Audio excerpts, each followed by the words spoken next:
7 years she was on the run. 7 years she was silent, rebuilding everything from the ashes, a new name, a new life, a child who would never know his father. But today the cafe door opened and the man the entire underworld feared walked in. And before Elena Cross could even breathe, her 6-year-old daughter ran out, clutching an old photograph, looked up at the stranger and asked, "Mommy, is this him?" An innocent question, a question that shattered 7 years of lies. Press like and comment the name of the city you're watching to let me know how far my story has come. Stay tuned to the end, because this isn't just a love story. This is a story about what people do when forced to choose between survival and truth. The coffee grinder had been broken for 3 days, and Elena still hadn't fixed it. She told herself it was because the replacement part hadn't arrived yet, which was true, but not the whole truth. The whole truth was that she liked grinding the beans by hand now. The repetition of it, the ache that spread from her palms up through her forearms by mid-morning. It gave her something to focus on that wasn't the sound of Rosie laughing in the back room, or the way the fog sat heavy over the street outside, or the particular gray quality of the Portland sky in October that looked, if she let herself think about it, almost exactly like the sky over New York 7 years ago. She didn't let herself think about it.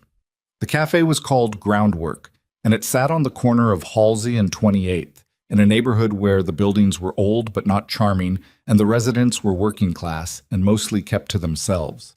Elena had chosen it specifically for those qualities: no foot traffic from tourists, no one interested enough in their neighbors to ask too many questions. The sign above the door was hand-painted in plain black letters, and the interior was small. 8 tables, a short counter, a chalkboard menu that she rewrote every morning because Rosie liked to watch her do it, and sometimes asked to hold the chalk. That was her life. That was the whole of it, and she had worked hard enough and bled enough to build it that she did not take a single ordinary morning for granted. It was 7:14 when Marcus came in. Marcus was 62, retired from a freight company, and he took the same corner table every day and drank 2 cups of black coffee and read a physical newspaper folded in quarters the way men of his generation did. And Elena had never once asked him anything personal about his life, and he had never asked anything personal about hers, and that was the foundation of a friendship she genuinely valued. She set his cup down without being asked. He grunted. She took that as thanks. The next 2 hours were routine. A young woman came in with a laptop and headphones and ordered an oat milk latte and took up the table nearest the window for 4 hours the way she always did on Tuesdays. A construction crew from the building going up 2 blocks over sent their youngest guy in for a tray of 6 drip coffees, which he fumbled at the door on the way out, and Elena handed him a rag and told him it happened to everyone, even though she was already calculating whether she could absorb the cost or needed to charge him. She charged him. She had a daughter. Rosie appeared at 9:30, dragging her backpack by one strap across the floor in that way that made Elena's teeth clench every time. "Backpack on your back," Elena said without turning around. "I know." Rosie didn't put it on her back. "Rosie." "I know, Mom." Elena turned and looked at her daughter. 6 years old and already developing the particular brand of selective hearing that Elena recognized from her own childhood, which her own mother had described as exhausting, and which Elena now understood was an understatement. Rosie had her dark hair, the same stubborn set to her jaw, but her eyes were something else entirely. Pale gray, almost silver, eyes that Elena had told herself 1,000 times could have come from anywhere, from nobody in particular, from the general lottery of genetics. She had been lying to herself for 6 years, and she was good at it. "Eat something before school," Elena said. "I had cereal." "That's not something, that's cereal. Eat a piece of toast." Rosie made the face, but sat down at the small table behind the counter, where Elena kept a stool and a clip-on reading light for her, the one piece of the cafe that was unambiguously theirs and not for customers. Elena put 2 slices of bread in the toaster and went back to restocking the pastry case, listening to Rosie hum something tuneless and complicated to herself, the way she always did when she thought no one was paying attention. This was the life, this small, ordinary, protected life. The bell above the door rang at 9:47.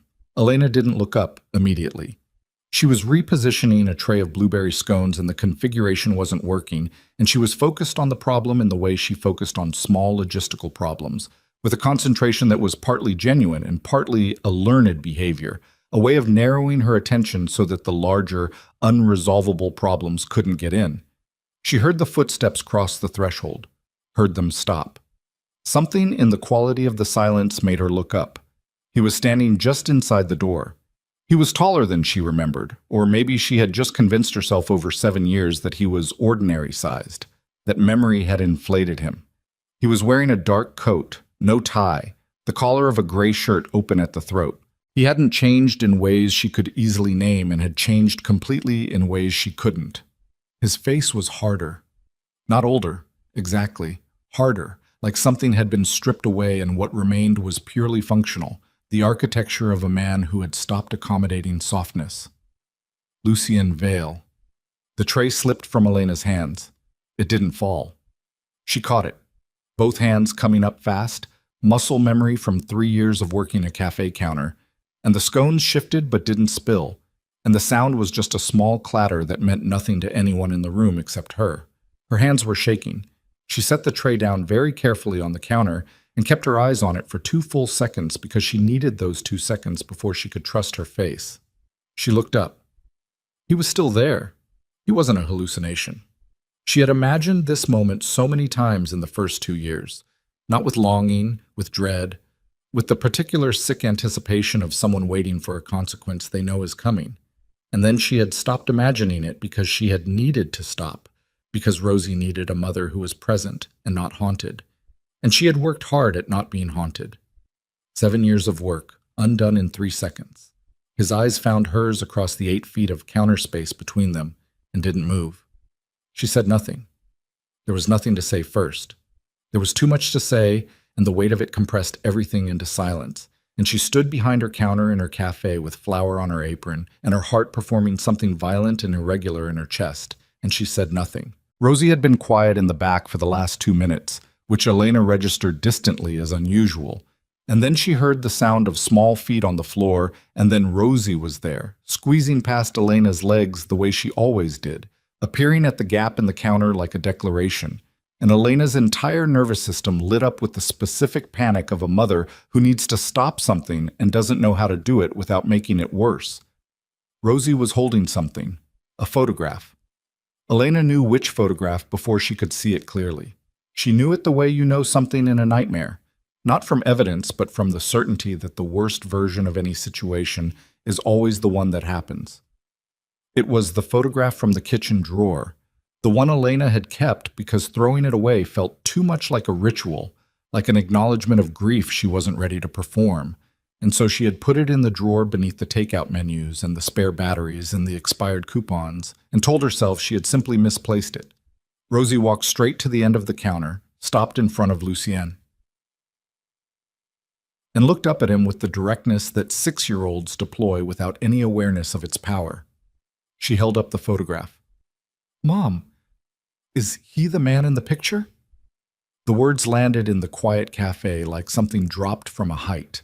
Marcus looked up from his newspaper. The woman with the laptop pulled one earbud out. Elena stood behind the counter and did not move and did not breathe and felt the last 7 years arrange themselves around this moment like walls closing in from all directions. Lucien looked at the photograph. She watched him look at it.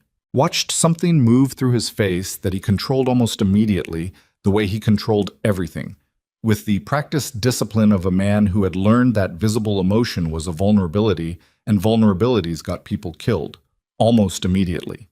Not quite. He looked at Rosie. His expression did something she had never seen it do before in all the years she had known him, and she had known him at his worst, and in the dark, and under pressure, and in the specific aftermath of violence. She had known him when he was calculating and cold and frightening, and she had known him in the rare moments when he wasn't any of those things. But she had never seen this. He crouched down, which brought him level with Rosie, and he looked at her daughter's face, and Elena watched him put the math together in real time, the age, the eyes, the jaw, all of it. And she watched the calculation complete itself. "Yeah," he said, his voice quiet and controlled and entirely unlike how she remembered his voice. "That's me." Rosie studied him with the clinical interest of a child assessing a new situation. "You look different." "I'm older." Your hair's the same. You're very observant. Rosie seemed to find this satisfactory.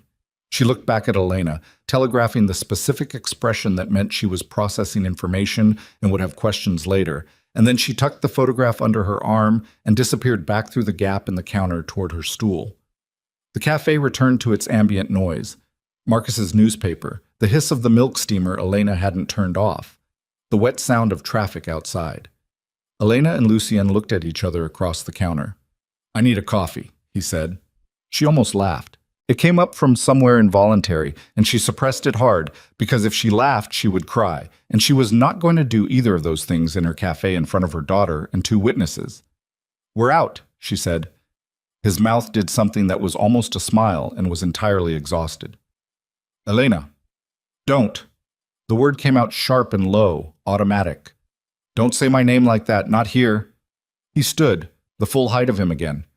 He put both hands in his coat pockets, which she recognized as his version of a neutral stance, the posture that meant he was choosing not to be threatening. He had always known what he looked like to other people. He had always been precise about what he chose to project. "I'm not here to make trouble," he said. "You being here is the trouble." "I know." He said it simply without argument. "I know that." The honesty of it disarmed her slightly, and she hated that it did. She turned away from him and poured a coffee she had just said they were out of and set it on the counter with more force than necessary. "Sit down," she said, "away from my daughter." He took a table near the door, far from Rosie, and he sat with his back to the wall and his hands around the cup, and he didn't try to talk to her again immediately. She went about the business of the morning, and she felt his presence at that table like a change in atmospheric pressure. Everything in the room slightly altered, slightly charged, the way weather feels in the hour before something bad. She got through the next 40 minutes on autopilot, made Rosie's toast, helped Rosie with her backpack, walked Rosie to the door and watched her join the line of kids heading toward the school 2 blocks away, kissed the top of her head, and then stood in the doorway until Rosie disappeared around the corner. When she came back in, Marcus was folding his newspaper. "Early day for me," Marcus said, leaving money on the table. He paused at the door and looked at Lucien, the brief assessing look of one older man sizing up another, and then he left without comment. He was perceptive, Marcus. He'd earned it. The woman with the laptop left 5 minutes later, laptop bag over her shoulder, not meeting anyone's eyes, gone. Elena locked the front door. She turned the sign to closed. She walked to his table and stood across from him and crossed her arms and looked at him. Really looked at him for the first time since he'd walked in, without the counter between them, and without witnesses, and without Rosie 3 feet away. He looked tired, profoundly, specifically tired, not from sleep deprivation, but from the kind of tiredness that accumulates in the body over years, the tiredness of sustained alertness, of never being in a place that was safe enough to relax in. She recognized it. She had felt it herself for the first 2 years, before Portland, before groundwork, before she'd built the walls high enough to stand behind without exhausting herself. "How did you find me?" she said. Not a question, a demand. "It doesn't matter how." "It matters to me." He looked at the table for a moment, then back up at her. "Someone saw you at a distributors conference in Seattle 8 months ago. Recognized you from..." He paused. "From before." Word moved slowly. "I didn't get it until 6 weeks ago." 8 months.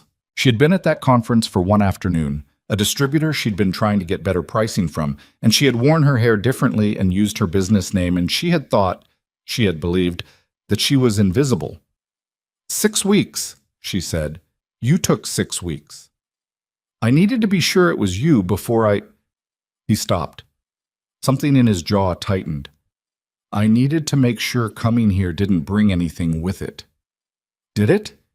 He didn't answer immediately, and that non-answer told her more than any words would have. Her stomach dropped. "Lucien, I took precautions." "That is not an answer." "I was careful." He looked at her directly. "I was very careful. But you need to understand what's been happening in the last 2 years on the East Coast.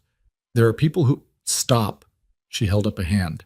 "I don't want to hear about the East Coast. I don't want to hear about any of it. I left that world. I left it completely.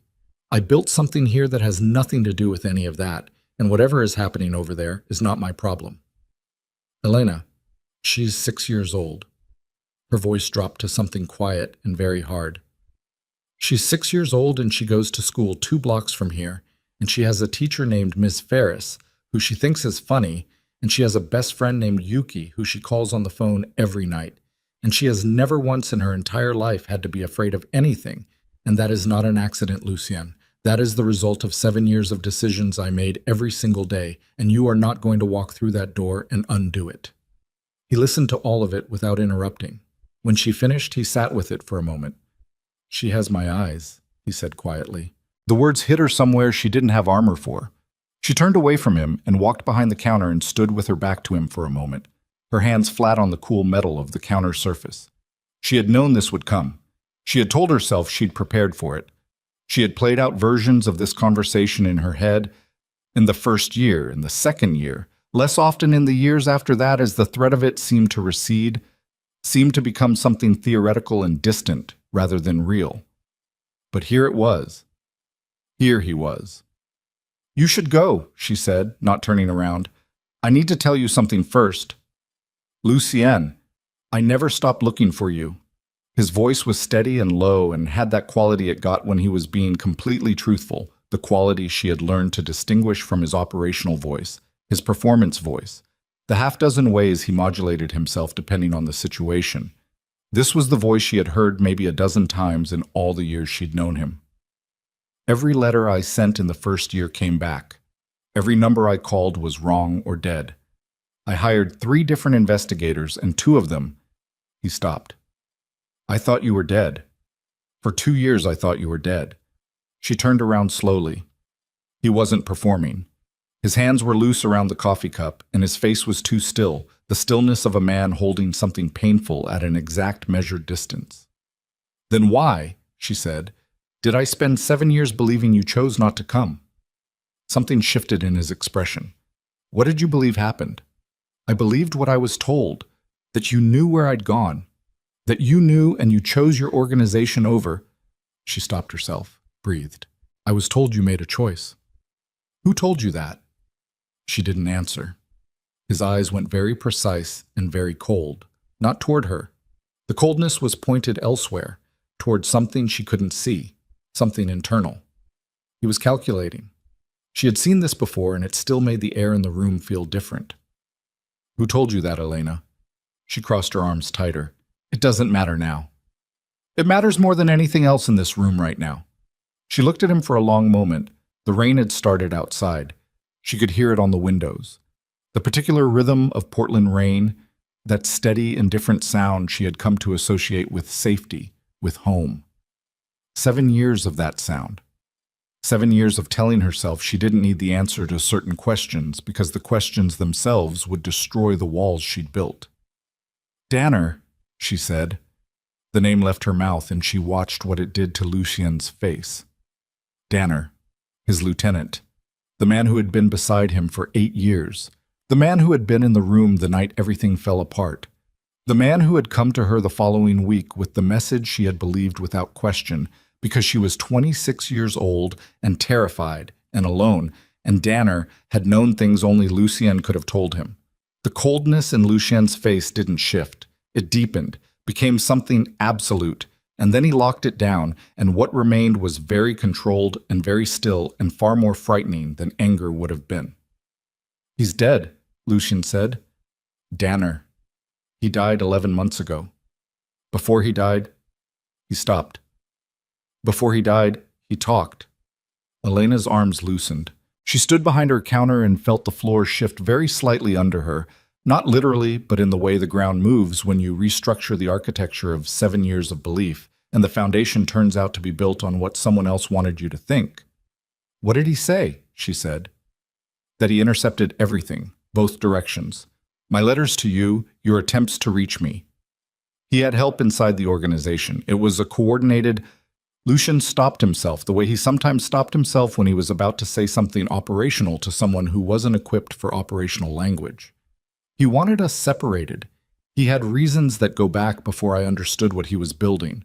He ran it for 3 years, and by the time I started to suspect, You'd been gone for 2. She said nothing for a very long time. The rain on the windows, the distant sound of a truck on Halsey.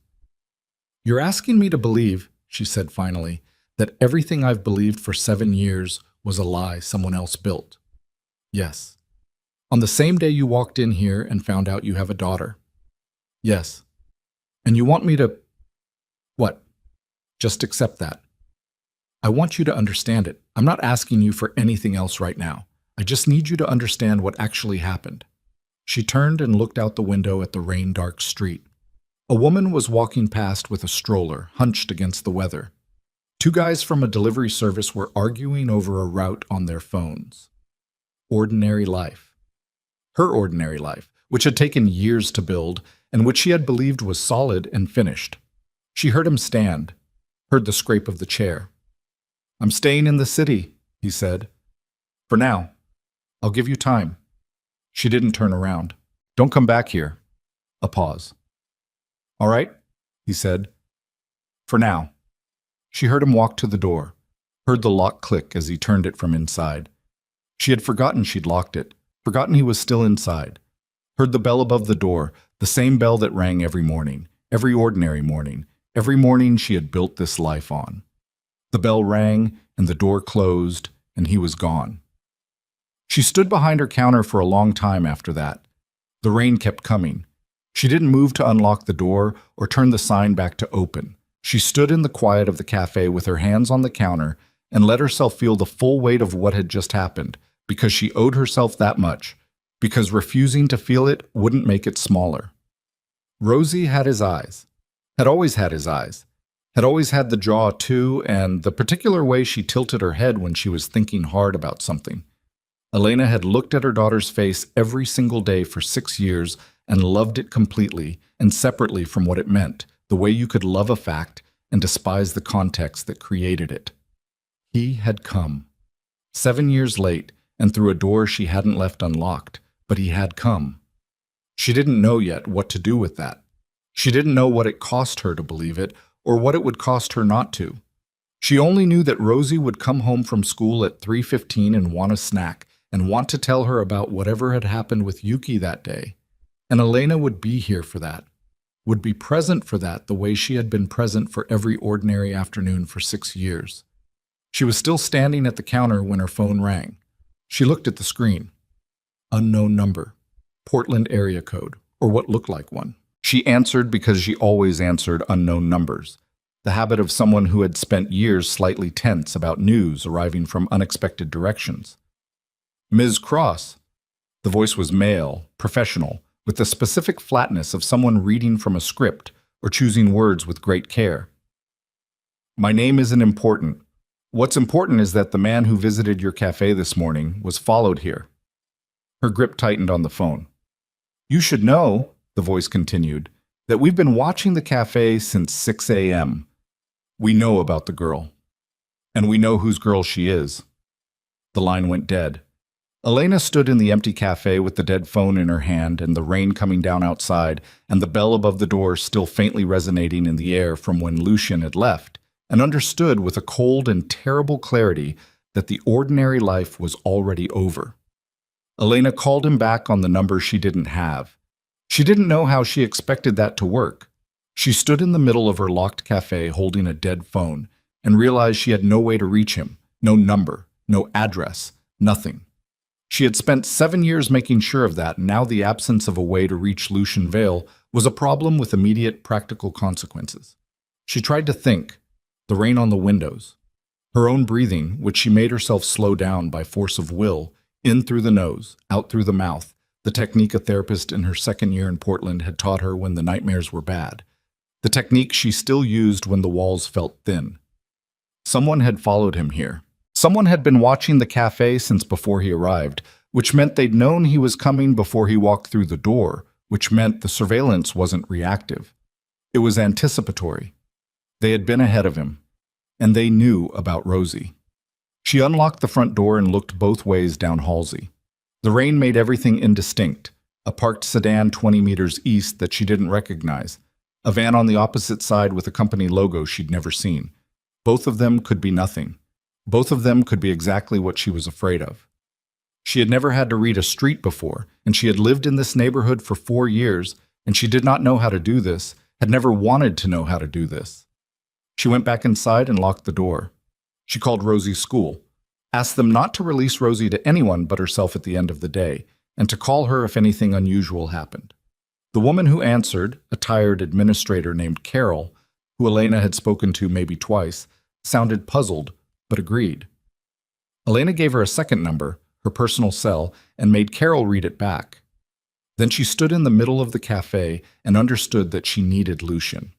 The thing she had been telling herself all morning, that his presence here was the problem, that the solution was his absence, collapsed in about 30 seconds of practical thinking. He was the problem, and also the only resource she had for understanding the problem, and that was either a trap or a terrible coincidence, and she didn't have time to determine which. She knew where he was staying. She hadn't asked, but she knew. There was only one hotel in Portland where a man like Lucian Vale would stay. Not the most expensive, because expensive was visible, but the kind of mid-range business hotel with enough turnover that no one looked twice at anyone. She had worked the neighborhood for 4 years, and she knew the properties. The Meridian on Burnside. 6 blocks from the cafe, which was not an accident. She took off her apron and put on her coat and locked groundwork behind her and walked through the rain. She didn't call first. Calling first gave him time to prepare what to say, and she wanted to see his face when she said it. The Meridian's lobby was the color of institutional beige, with 2 armchairs and a reception desk, and a bank of elevators that probably hadn't been updated since the early 2000s. She crossed to the desk and said she was here to see Lucian Vale, and the woman at the desk said there was no guest by that name, and Elena looked at her steadily and said she'd wait in the lobby, then. She'd been sitting in one of the armchairs for 4 minutes when the elevator opened and Lucien walked out. He stopped when he saw her. Just for a second. Just long enough for her to see the surprise, which he controlled immediately, but not quite fast enough. He came and sat in the chair across from her. There was a low table between them with a small lamp that cast the kind of light that made everything look like a problem. "Someone called me," she said. "After you left. Unknown number." His face didn't change, but his attention sharpened. She could feel it, the way a room feels different when the barometric pressure drops. "What did they say?" "That you were followed to the cafe. That they've been watching since 6 this morning." She kept her voice level. "That they know about Rosie. That they know who she is." He was still for 3 seconds that felt much longer. "Say that again," he said. "You heard me." "I need to hear it again." "They said they know whose daughter she is, Lucian. They said it like it meant something specific." He stood up and she had a half-second of thinking he was going to walk away before she understood he was just moving. Moving because he couldn't sit still with what she'd just told him, the same way he'd always moved when he was containing something that needed containing. He took 3 steps toward the elevators, stopped, came back. "How long ago?" he said. 40 minutes, maybe 45. "And Rosie's at school?" "Yes, I called them. They know not to release her to anyone but me." He sat back down. He leaned forward with his elbows on his knees and his hands clasped in front of him, and he looked at the floor for a moment with an expression she didn't have a name for. Then he looked up at her. "Who else knows you're here?" he said. "No one." "Did you check the street before you left?" "As much as I could. I don't know how to—" She stopped. "I don't do this. I haven't done this in 7 years. I don't know how to read a street." "I know." He said it without judgment, which was somehow worse than if he'd been critical. "I know you don't. So tell me what's happening." He looked at her for a long moment. She could see him calculating what to tell her and how much, the same calculus he'd always done.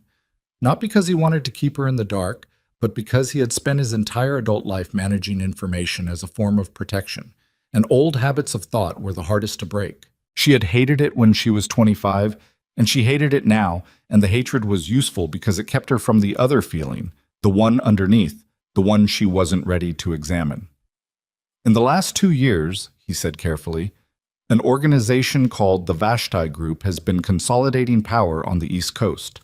They've been moving into territories that used to be controlled by other people, my people, historically." "Your people," she said flatly. "Yes." "Go on." 3 months ago, they made an approach through intermediaries. They wanted access to certain assets, holdings that have been in my family for 2 generations, property, investments. Some of it is structured in ways that are... He paused. The ownership documentation is complicated. Some of it can only be transferred with a direct bloodline verification. Not me, an heir. The last word sat in the air between them. Elena felt the cold travel up from the base of her spine. A biological heir, she said.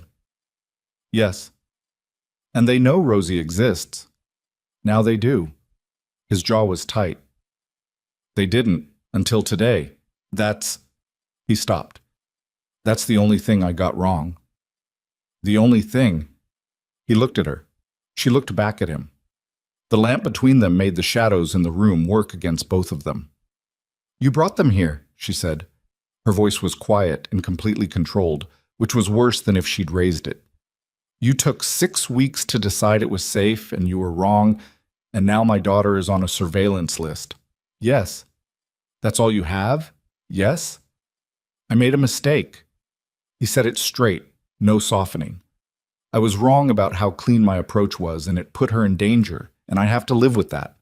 Right now I need to focus on what happens next, not on don't. She stood up. Her chair made a noise against the floor. Don't manage me right now. I'm not one of your people. I'm not a situation to handle. You just told me my daughter is being watched by an organization that wants to use her as a legal instrument to access money, and you want to skip past the part where you're responsible for that. He didn't flinch. He absorbed it, the way he'd always absorbed direct impact, not by deflecting, but by going very still and letting it land. You're right, he said. I know I'm right. I'm not arguing with you. You're doing that thing where you agree with me, so I'll move on faster. Something passed through his expression. Not quite a smile, not quite the opposite. I'm not. I'm agreeing with you because you're right, and because there's a time component here, and I need you to help me think through the next 8 hours, and that requires you to be here, talking to me, instead of somewhere else. She stood over him for another moment. Her coat was still damp from the walk over. The rain was still coming down outside, audible even through the hotel's walls. She sat back down. 8 hours, she said. By tonight, I can have people here. 2, maybe 3 individuals I trust completely. We put them near the school, near the cafe, near wherever you're staying. I live above the cafe. He absorbed this. That's not ideal. It's my home. I know, I'm not asking you to leave it. I just need to know the layout. She looked at him. You need to know the layout of my home for protection purposes. 7 years ago, I would have told you that's not something I'd ever allow. 7 years ago was different. Is it? The question came out with an edge she hadn't entirely intended and landed somewhere that made him go quiet. He looked at his hands for a moment, then back up at her. I need to ask you something, and I need you to answer me honestly, he said. I've been honest with you. I know. I need you to stay that way. He looked directly at her, the full weight of it, the thing she'd forgotten about being looked at by Lucian Vale, that when he actually looked at you, you felt it in your sternum. Did Danner contact you before you left New York? Did he come to you directly? She held the eye contact. Yes. What did he tell you? She'd rehearsed this answer for years, the version of events she'd put in order in her head so she could look at it without it destroying her. Saying it out loud to him was different. Saying it out loud to the man it was about was different in ways she hadn't fully calculated when she walked through the hotel door. He came to me 6 days after you disappeared, she said.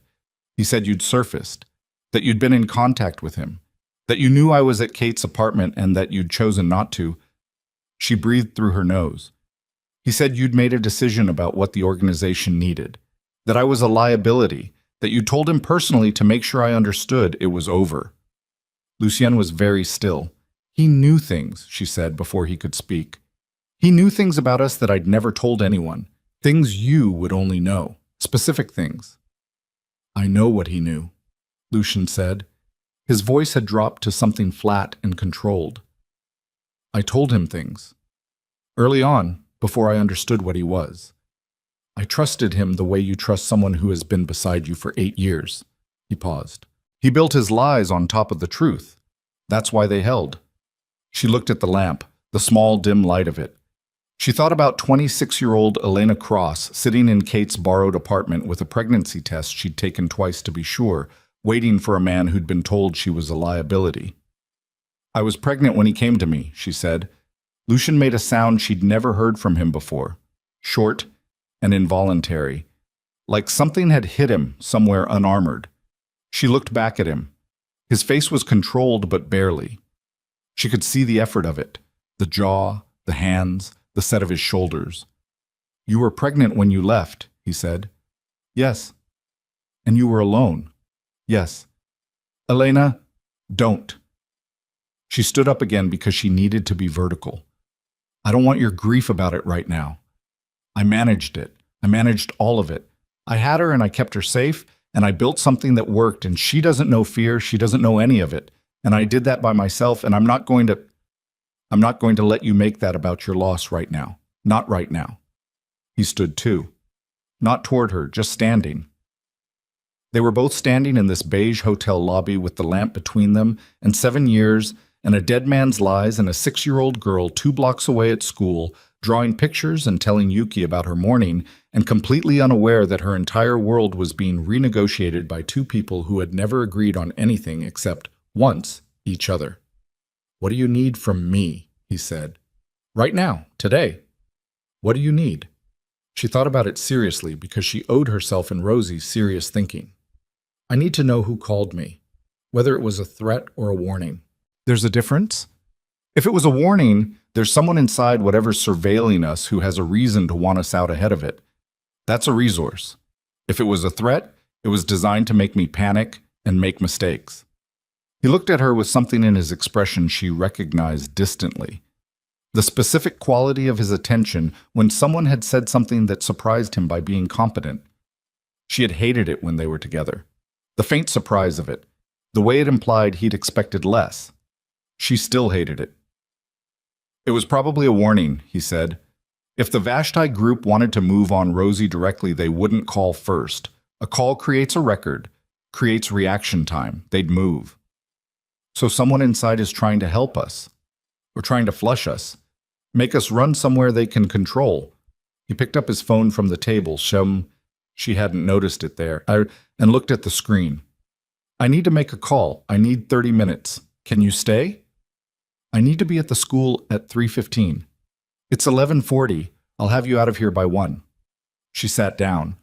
He walked to the elevator, not inside it, just to the corner of the lobby where the angle of the wall gave him some acoustic separation, and he spoke quietly into his phone in a register she couldn't quite make out. She watched him without appearing to watch him.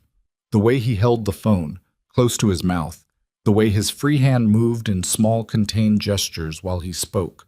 She recognized all of it and hated that she recognized it, hated the intimacy of knowing someone's physical habits, the way that knowledge persisted regardless of what you did to the emotional record. She had not let herself miss him. She was clear about that. She had grieved what she'd thought had happened, and she had moved through it and out the other side, and she had built a life that was whole and real, and whatever she felt now was not the reopening of something that had been closed. It was the discovery that the closure she'd achieved was based on a false account, and that was a different problem, a structural problem, one she would have to address carefully and without the kind of feeling that made people do stupid things. He came back 15 minutes later, not 30. I have a name, he said. He sat down, leaning forward again, the same posture as before.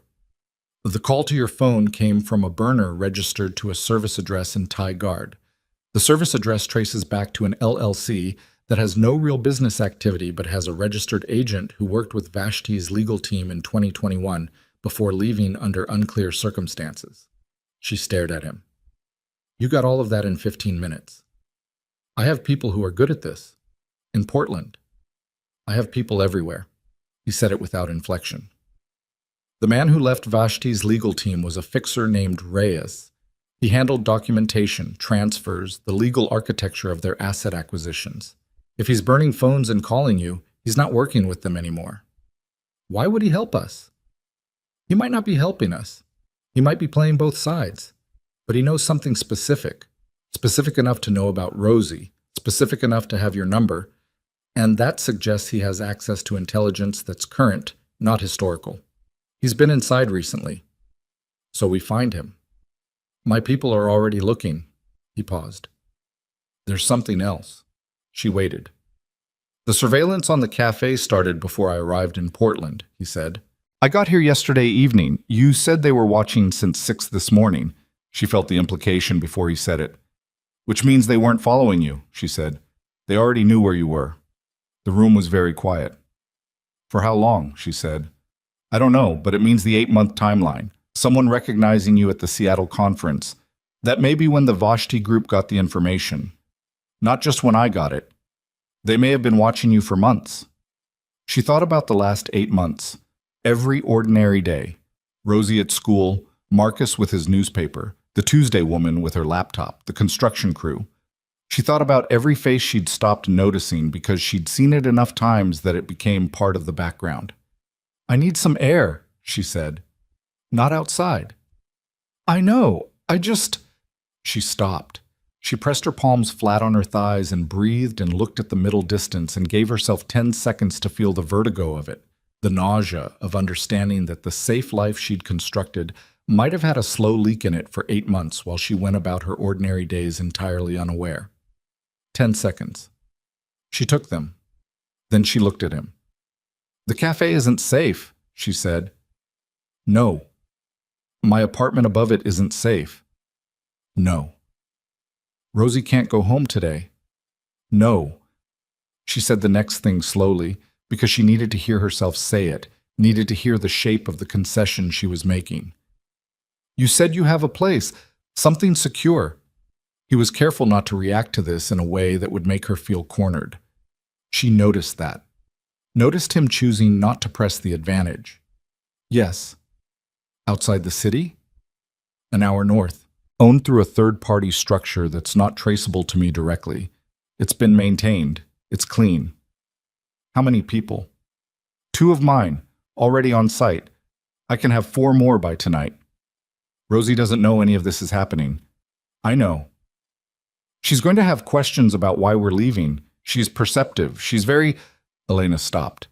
She thought about Rosie's eyes, which were his eyes, which had always been evidence of the things she'd been trying not to look at directly.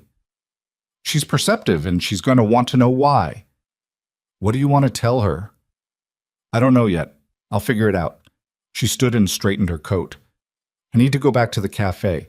I need to get some things before 3:15. I'll come with you. No. Elena, no. If they're watching the cafe and they see us arrive together, it tells them something I don't want them to know yet. I'll go back alone. I'll pack what we need, and I'll pick up Rosie from school, and I'll meet you. Where? A meeting point. Not the cafe, not the hotel. He thought for a second. Powell's. The bookstore on Burnside, 3rd floor, Pacific Northwest section. 2 o'clock before you pick up Rosie. She almost said something about the location, about the almost deliberate quality of it. A bookstore, the most civilian possible meeting point, the kind of place no one expected anything bad to happen. She didn't say it. 2 o'clock, she said. She walked out of the hotel and into the rain and went back to her cafe and stood in the middle of it for a long time, looking at the 8 tables and the chalkboard menu she'd rewritten that morning with Rosie watching. She looked at the stool behind the counter with the clip-on reading lamp.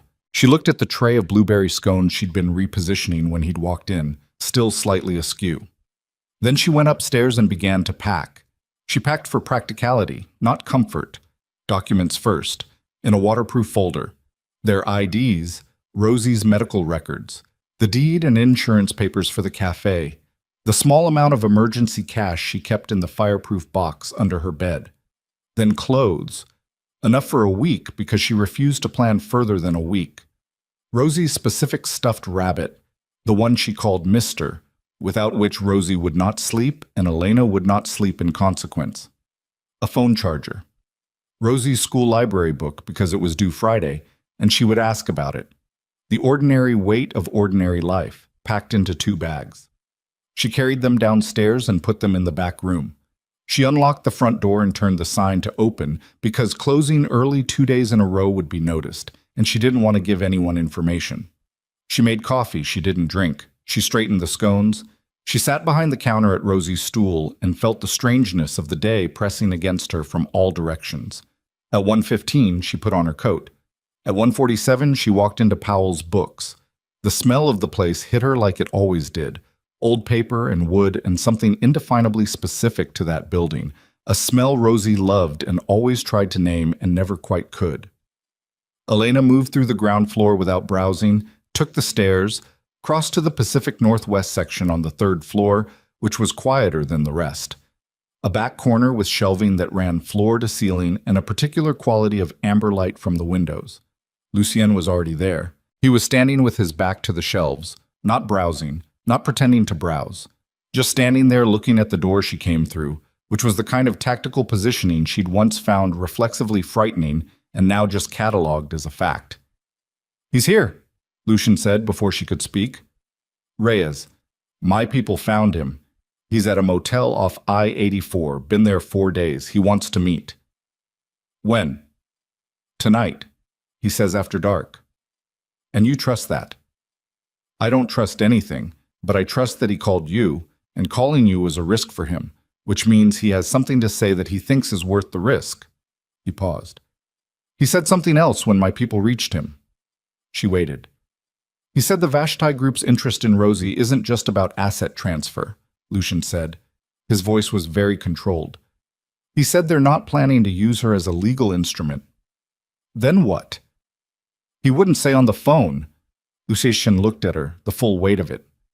"But he used the word leverage. He said she's leverage. The way he said it..." Lucien stopped. The way he said it was not about money. Elena felt the cold again, the specific cold from this morning, from the phone call in the empty cafe. She felt it move through her, and she didn't push it down this time because she needed the edge of it, needed the clarity that fear produced when you didn't let it become panic.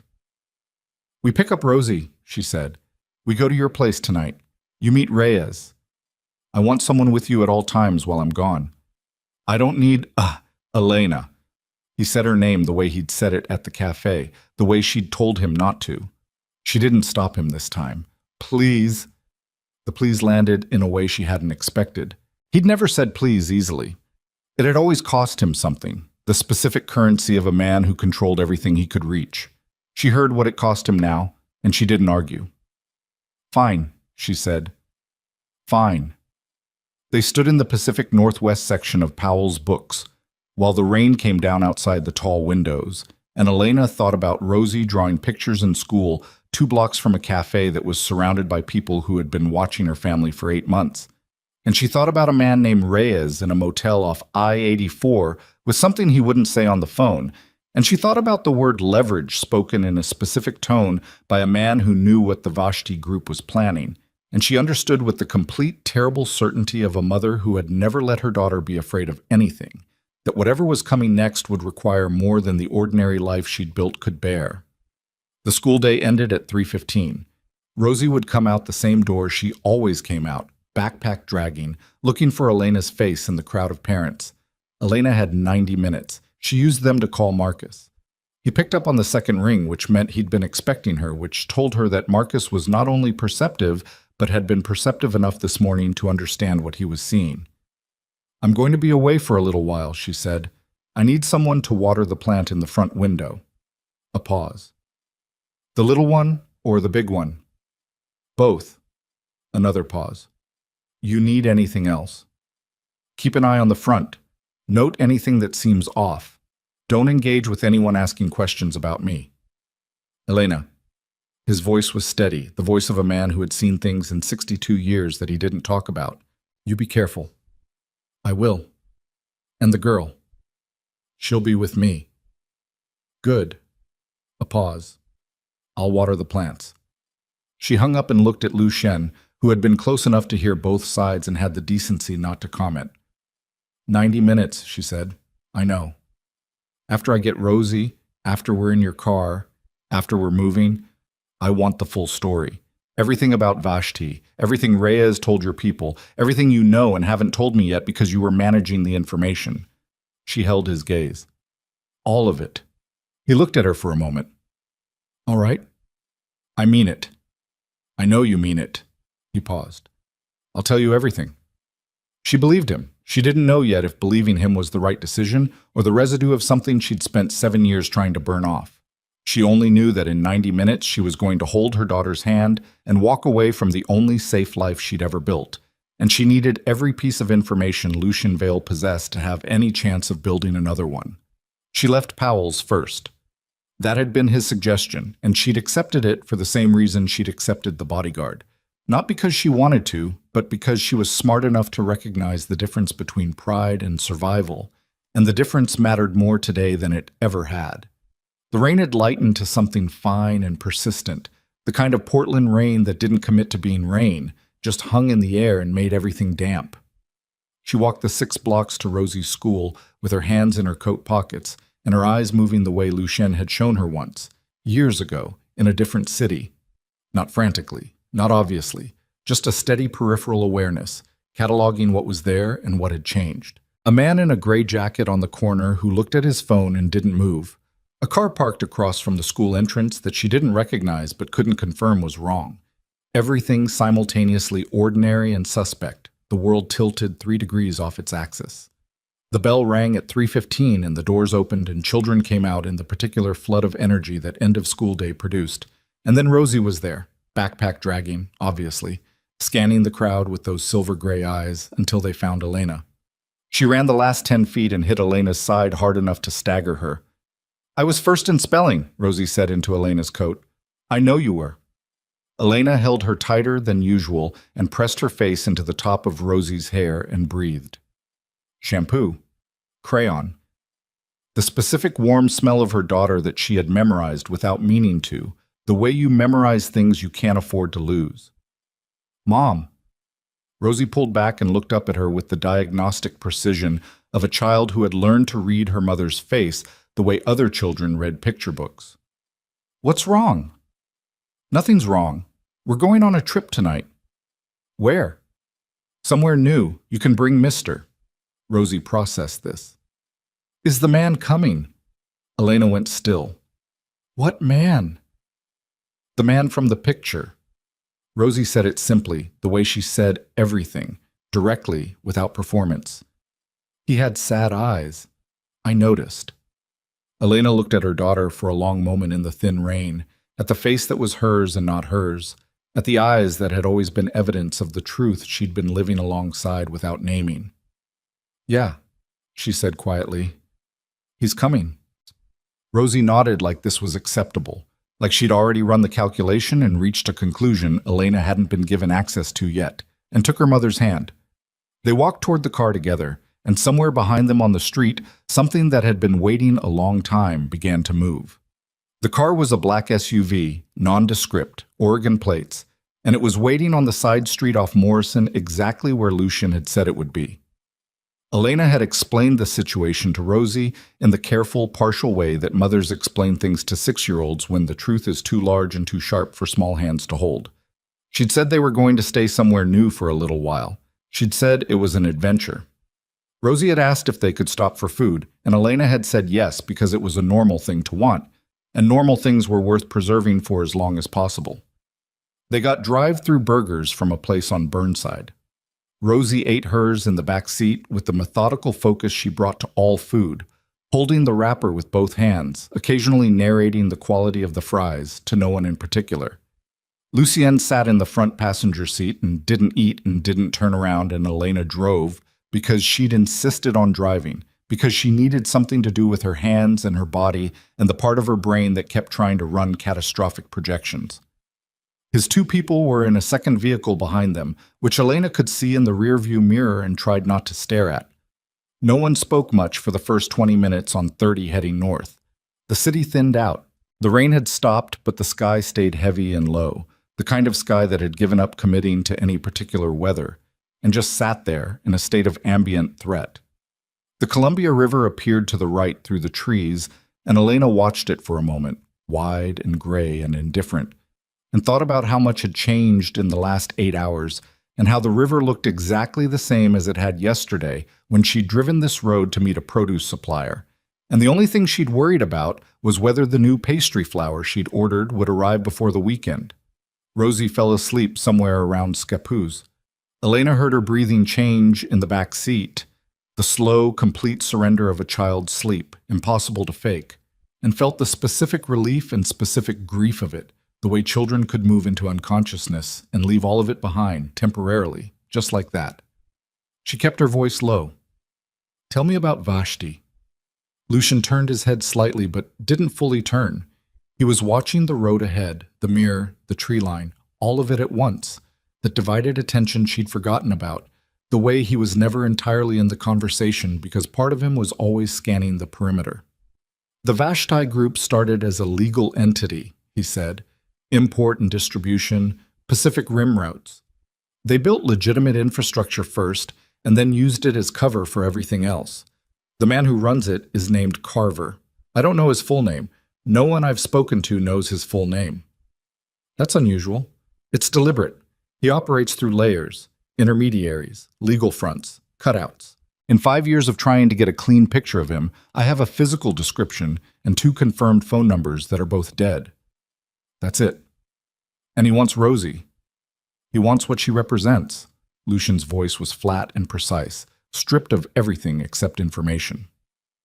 My family's asset structure, the legitimate holdings, the property, the investment vehicles, was organized by my father in a way that's functionally a trust without being legally named as one.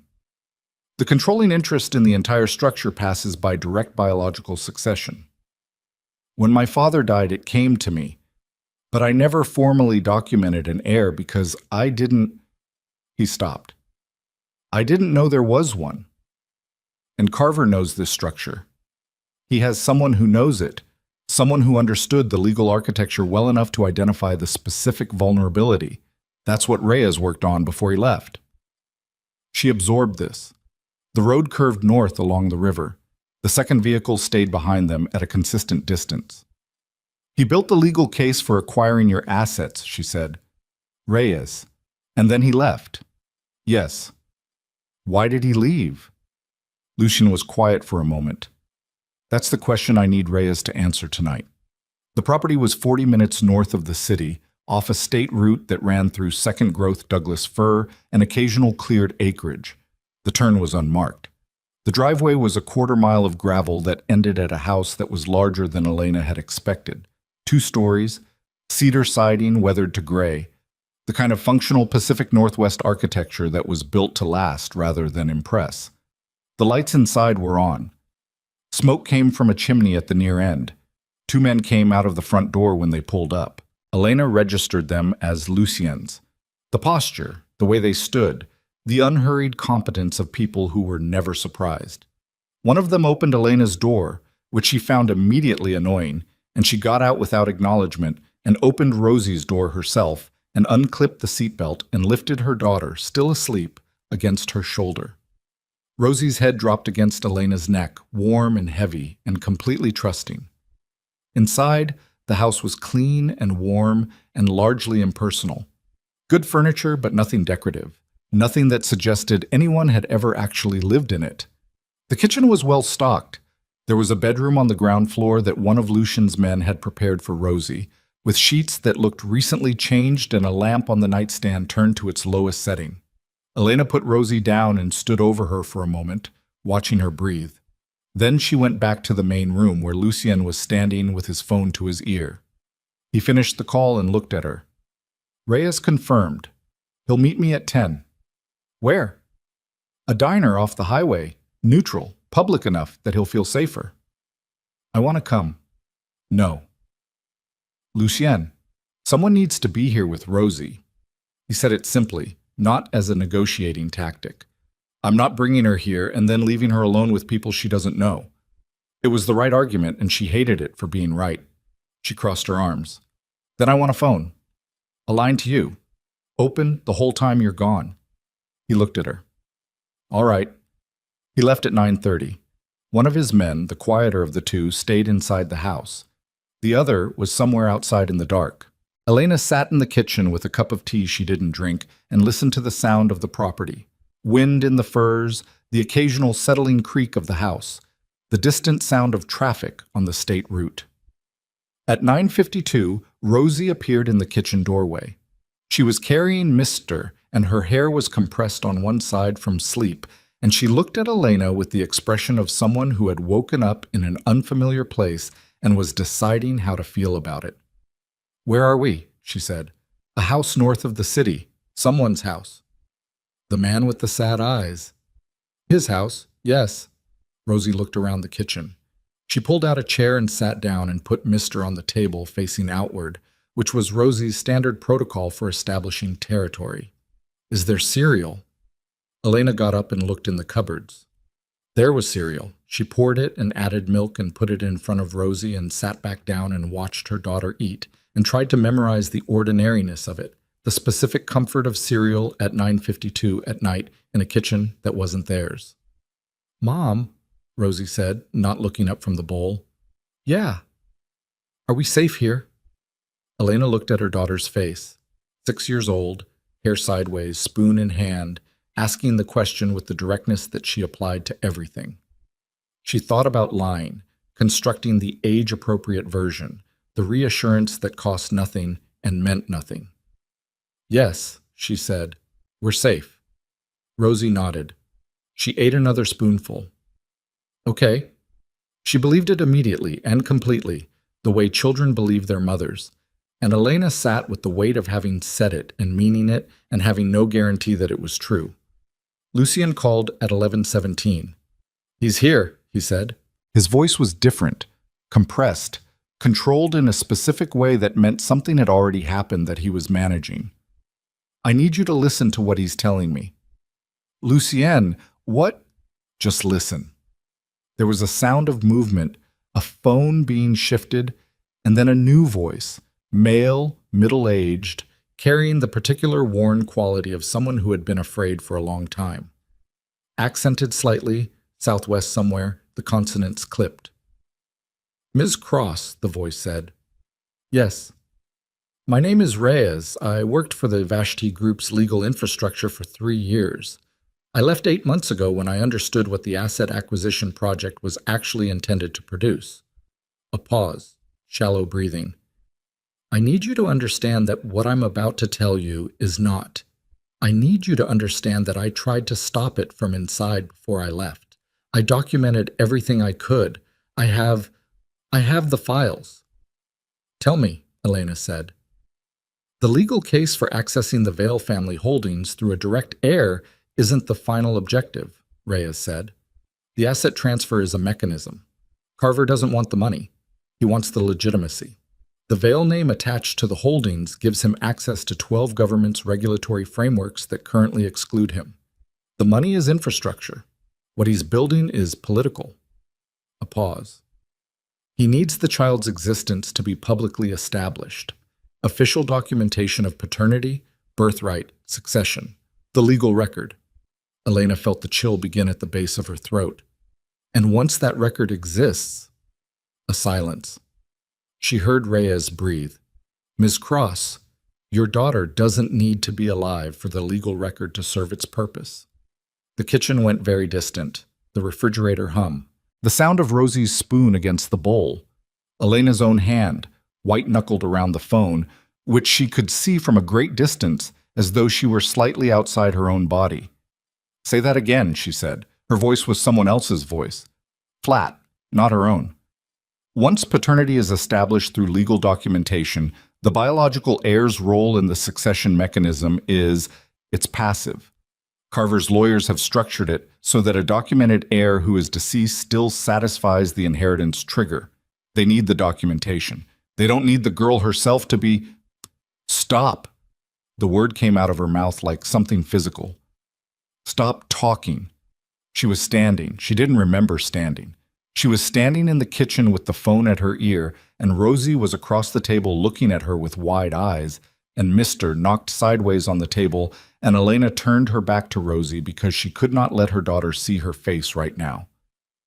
"Lucien," she said into the phone, "I'm here." His voice, close, immediately. "You heard all of it?" "Yes." "How long have you known this was the shape of it?" "I didn't. Not this. I knew they wanted the documentation. I knew they wanted Rosie as a legal instrument, but I didn't know the succession mechanism worked this way. That she didn't need to be. He stopped. How is that possible? Her voice was still flat, and she needed to keep it that way. How is it possible that you spent 6 weeks investigating this before you came to Portland and you didn't know the most critical piece? Because Reyes is the only person who built the legal architecture, and Reyes went dark 8 months ago. No one on my side had this piece. So you came here, she said, without knowing what they were actually planning. You came here and you found us, and you led them straight to us, and you did not know that finding us meant. She stopped herself. She pressed her free hand against the kitchen counter and felt the cold laminate under her palm and breathed through her nose and looked at the cabinet in front of her and breathed again. Elena. His voice was careful in the way of someone approaching something fragile with the awareness that if it breaks, it cannot be repaired. I'm coming back. I'm leaving right now. Don't go outside. Don't open the door. I'm not going outside. She turned back to the table. Rosie was watching her, very still. Mr. Righted in front of her again, the cereal bowl pushed aside. Reading her mother's face the way she always read it, with the precision of a child who had learned to scan for weather. Elena sat down. She put the phone on the table between them, still connected, and she looked at her daughter, and she found, from somewhere she didn't know she had, the completely still surface. Finish your cereal, she said. Rosie looked at her for another moment. Then she pulled the bowl back and picked up her spoon. Is the man coming back? Rosie said. Yes. Tonight? Yes. Tonight. Rosie ate. Elena sat across from her and maintained the completely still surface, and underneath it she was performing a calculation she had never wanted to perform. The calculation of how you protect your child from an organization that does not need your child alive, when the only protection available requires you to trust the man whose arrival made your child visible in the first place. The answer arrived before she'd finished the question. She didn't like it. She was going to do it anyway. When Lucienne's headlights swept the kitchen window at 12:04 a.m., Elena was standing at the front door. She had Rosie's go bag over one shoulder and her own bag over the other, and Rosie was beside her holding Mr. and still carrying the particular unruffled composure of a 6-year-old who had decided her mother had everything in hand. She heard him get out of the car, heard him come up the porch steps. The door opened. He looked at the bags first, then at her face, then at Rosie. Something moved through his expression, the same thing she'd seen in the cafe when he looked at the photograph, the thing she hadn't had a name for. She had a name for it now. It was the look of a man confronting the full dimension of what he had put at risk. Where's Reyes now? She said. Safe house. My people have him. Does he have the files he mentioned? Yes, we have them. Then here's what happens next. She held his gaze. You use those files and you burn Carver's legal structure to the ground before he can file a single document. Not after, not reactively. You get ahead of it and you destroy the mechanism he needs before he can use it. Because as long as that mechanism exists, my daughter's life is a liability to the one person who has the resources to act on it. She shifted the bag on her shoulder. And until that's done, we don't come out of wherever you put us. We don't surface. We don't exist. He looked at her for a long moment. That's going to take time. Then we have time. It's going to require resources, legal exposure, federal. I don't care what it requires. She didn't raise her voice. She didn't need to. I care that it happens. He held her gaze and nodded once, a single, complete nod.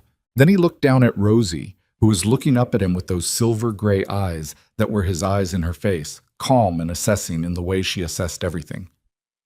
I like your house, Rosie said. There was cereal. Something in Lucienne's face shifted. For just a moment, a fraction of a second, the calculation and the control and the operational precision all fell away, and what was underneath was something raw and undefended and entirely real. There's more cereal, he said. His voice was lower than usual. Different kinds. Okay, Rosie said. She walked past him into the house with Mr. under her arm, entirely comfortable, as though the decision had already been made and she'd simply been waiting for the adults to catch up. Elena didn't move immediately. She stood in the doorway with both bags on her shoulders and looked at Lucien in the dark of the porch. with the fir trees moving behind him in the wind and the sound of the state route distant and the specific cold of the Oregon night pressing in from all directions. "If you had told me everything you knew before you walked through my door," she said, "I would have had 8 hours to prepare instead of 8 hours of damage control." "I know. Don't do that again." "I won't." She believed him. She believed him, and she walked past him into the house and outside in the dark somewhere, on a road she couldn't see. A car she didn't know was running parallel to the state route with its lights off, carrying 2 men with a folded piece of paper that had her daughter's name on it, and a date 3 days from now, and a set of instructions that Carver had written himself, in the clean, impersonal language of a man for whom other people's children were simply problems with solutions. The car passed the turnoff for the property without slowing, continued another half-mile north, and pulled onto a logging road where the tree cover was thick enough to swallow the vehicle completely. The engine cut. The 2 men inside sat in the dark, and one of them sent a single text message to a number that routed through 4 different servers before it reached its destination. The message contained 3 words and a set of coordinates. 3 days. Inside the house, Elena didn't sleep. She put Rosie down in the ground floor bedroom at 12:40 and sat on the edge of the mattress until the breathing changed and deepened, and she was sure, fully sure, not just hopeful, that her daughter was gone into sleep and not just lying still in the dark, the way children sometimes did when they were frightened and didn't want to say so. She watched Rosie's chest rise and fall for 3 full minutes. Then she kissed her forehead, stood very carefully so the mattress didn't shift, and went out and closed the door behind her. Lucien was in the main room with Reyes. She hadn't expected Reyes to be here. She'd understood he was at a safe house, which she'd assumed meant somewhere else, somewhere that was not the same physical space as her daughter. She stopped in the doorway and looked at him. A slight man, late 40s, with the hollowed-out look of someone who had been running on adrenaline and bad sleep for months. He was sitting at the table with both hands flat on the surface in front of him, fingers spread, the unconscious posture of a man trying to convince his nervous system that the surface under his hands was solid. He looked up when she came in. "Miss Cross," he said. She pulled out a chair and sat down across from him. Lucien was to her left, standing against the wall with his arms crossed. She didn't look at him. "The files," she said to Reyes. "Walk me through them." He looked at Lucien. Lucien nodded once. Reyes reached into the bag beside his chair and produced a tablet. He laid it on the table and turned it toward her. On the screen was a document, dense legal language, the kind of architecture that took years to build and was designed to be incomprehensible to anyone who hadn't spent years inside it. "The succession mechanism is here," Reyes said, pointing to a section midway down the first page. "This clause. It was drafted to appear as a standard inheritance trigger, but the language is specific. It requires documented proof of a living biological heir at the time of the original filing, but it does not require the heir to be living at the time of the transfer execution." He paused. "I flagged it internally 18 months ago. I was told it was a standard construction in certain jurisdictions. I accepted that. I shouldn't have." "Why did you leave?" Elena said. He looked at his hands. 8 months ago, Carver brought in a second team, not legal, operational. Men I'd never seen in the offices before, who had no reason to be near the legal work unless— He stopped. "I understood then what the document was actually built to do. I took copies of everything I had access to, and I walked out." "And you've been in Portland for 4 days." "I came here to find a way to get the files to someone who could use them. I don't have federal contacts. I'm a lawyer, Ms. Cross. I built documents.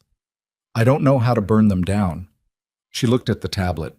She thought about the clause Reyes had pointed to, the clean, impersonal language of it, the way violence could be encoded in legal text so completely that it looked like paperwork. "The federal angle," she said, turning to Lucien. "You mentioned it outside. What does that mean specifically?"